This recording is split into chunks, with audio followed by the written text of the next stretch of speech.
bisa berhenti sampah. Iya, kan diratain. Yang kena tangan saya. Iya. Assalamualaikum warahmatullahi wabarakatuh. Sekarang nih anak Jin bareng Bang Jeki mau mendatangi tempat yang kasus mutilasi tahun 2008. Itu kasusnya saya yang nanganin, yang ngumpulin potongan-potongan tubuhnya dan identifikasinya. Kita nih berada di daerah Tangerang, ternyata ini masih tetangga sama Bang Jeki. Oke, ikutin aja ya guys. Yuk.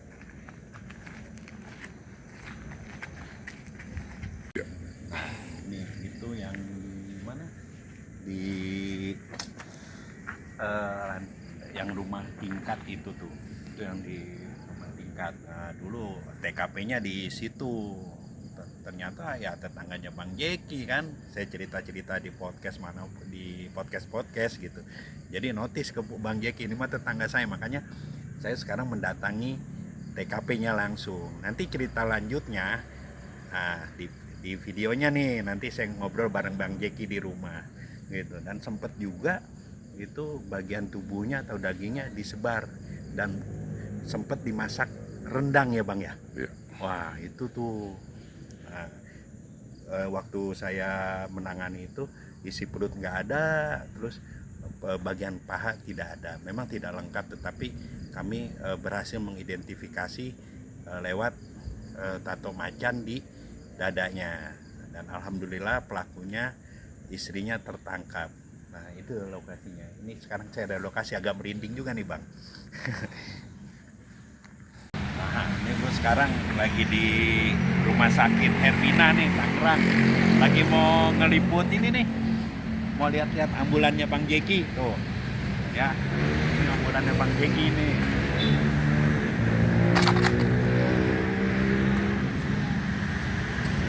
Taruhnya serem Bang. Ini ambulannya Bang Jeki nih. Bang Jeki kalau kemana-mana pakai ambulan ini guys.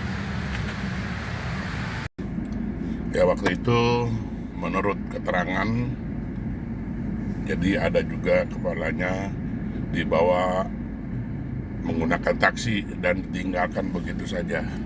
Inilah orangnya. Kami telah melakukan penelusuran bersama beliau. Nah, coba tolong dijelaskan. Iya Bang, waktu itu 2008 ya? Ya betul. 2008 itu musimnya mutilasi. Betul.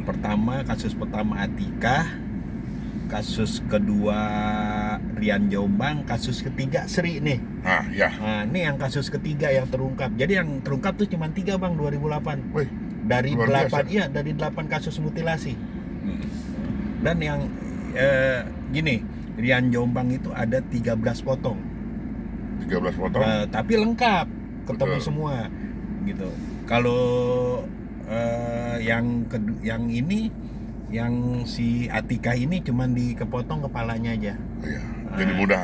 Iya, jadi mudah lah identifikasinya. Tapi trauma juga sampai sekarang tuh. Dan Anak Jin yang trauma. iya, Masa sih? bener Bang, bener. Kan saya sering cerita di podcast tuh Bang. Iya. Nah, yang ketiga ya ini Sri ini aneh. Sri ini kepalanya tidak diketemukan, hanya sebatas dada segini, dan perutnya ini kosong nih Bang. Betul. Tangan diketemukan, kaki diketemukan, paha enggak. Ya. Paha enggak, kepala tidak diketemukan, dan teridentifikasi itu berkat tato macan di dada tuh Bang. Cuman tato toh. Iya, cuman tato. Padahal dagingnya bercerai-berai ya. Iya, daging bercerai-berai. Isi apa misalnya kayak jantung, usus, hati, itu nggak ada semua Bang. Ternyata abang ya. Padahal waktu itu ramai sekali di sini Bang. Iya. Jadi nggak tahu tuh. Saya setelah mendengar nonton di podcast abang, ini sepertinya saya pernah kenal di kasus ini. Pas saya telisik, yang paling jelas itu Tata Macan di Mayasari waktu itu ya. Iya, di Mayasari. Nah itu, makanya saya konfirmasi ke abang. Iya. Oh ternyata betul. Benar, yang unik ini kasus agak unik ya. Mungkin kalau yang sekarang tuh kemarin tuh yang di Surabaya ya, yang dipotong berapa 300 bagian gitu kan. Tapi yang uniknya ini tadi abang cerita bahwa mungkin daging paha ya bang. Betul. Daging paha itu sempat dimasak dijadikan rendang. Oh itu Betul. unik tuh bang. Iya, dibagi-bagiin lagi. Oh iya, enak kali ya. Astagfirullahaladzim. Iya, sehobi-hobinya saya sama mayat gitu, wah nggak sanggup saya bang. Tapi katanya abang pernah Apa tuh? minum air mayat, masak dari air mayat. Itu di Gunung Sawo tuh bang. Tapi enak juga kan? Enak nggak enak dah. Oh, enak gimana? Kan awalnya enak. Iya, jadi minum air sari mayat. Unik nih. Iya. Ternyata ini dia orangnya yang telah identifikasi, otopsi. Waktu itu kita juga bingung. Ya nggak mungkin ketemu itu. Masalahnya sudah hancur lah. Iya. Potongan mutilasinya betul-betul memang seperti apa ya? Seperti daging-daging ya seperti sapi atau apa gitu ya. Iya. Jadi kayak tulang paha ini nggak ada nih, kaki masih ada, telapak masih ada, cuman isi perutnya habis semua nih bang. Itu nggak ketemu. Gitu. Tapi kasusnya sudah terungkap jelas ya. Iya, kalau itu terungkap berkat cuma tato macan aja, Cuman petunjuk. Iya, petunjuk terus polisi investigasi, lalu disebarkanlah foto macan itu. Ada salah satu kawannya yang mengenali tato itu. Dan ternyata dia supir ya, itu Betul. korbannya. Nah itu yang saya bilang, ternyata bang, orang tersebut saya juga kenal. Oh kenal bang, Kenal, yang dimutilasi nih. betul. Setelah tahu seperti itu, tahu lokasinya, saya tuh orangnya kenal. Dia tuh seorang sopir roda niaga. Iya. Seorang sopir roda niaga. Tapi baik orangnya bang ya. Baik orangnya. Orang saya aja sering tegur sapa. Dia memang biasa bawa Vespa dulu. Jadi saya kenal persis, sering inilah lewat lah lalu lalang bawa Vespa. Tadinya nggak percaya bang, Masa? orang istrinya kecil, Oh gitu. Ya si Itu- istrinya itu ya. kecil, suaminya gede, tinggi gede. Kok bisa gitu? Yang saya mau ada pertanyaan saya ini kan kepalanya nggak ketemu nih bang Iya. ya. Mungkin kalau kepalanya ketemu dan saya otopsi, saya bisa tahu awal kematiannya dia seperti apa gitu. Misalkan kalau misalkan ini kepala gitu, terus tengkoraknya ada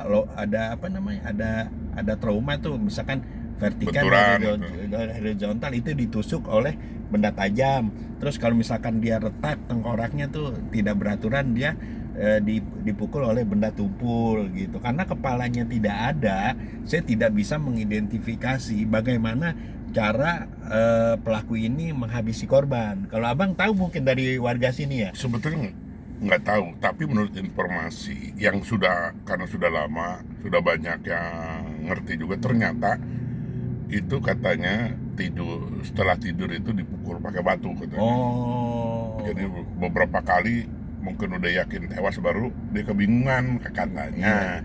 Katanya tuh istrinya tuh kebingungan karena jenazahnya kan besar, gede. Iya.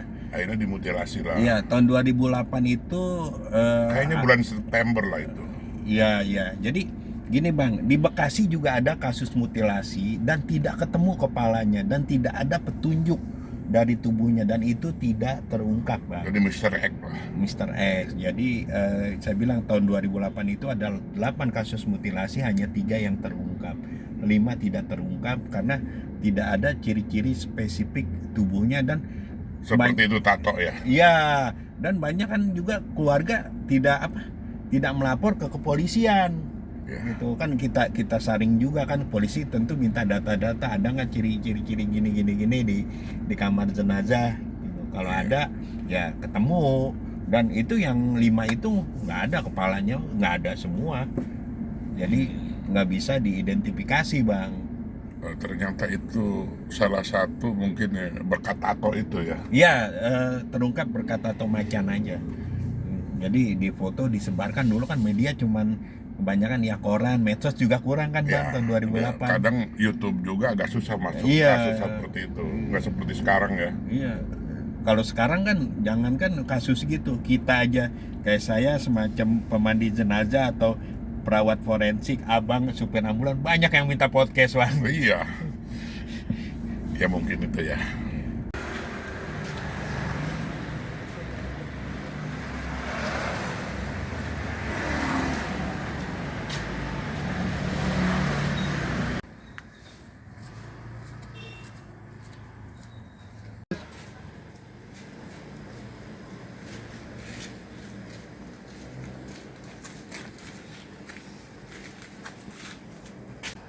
Capek bang jalan bang, jalan kaki. Tapi bukan udah makan uduk.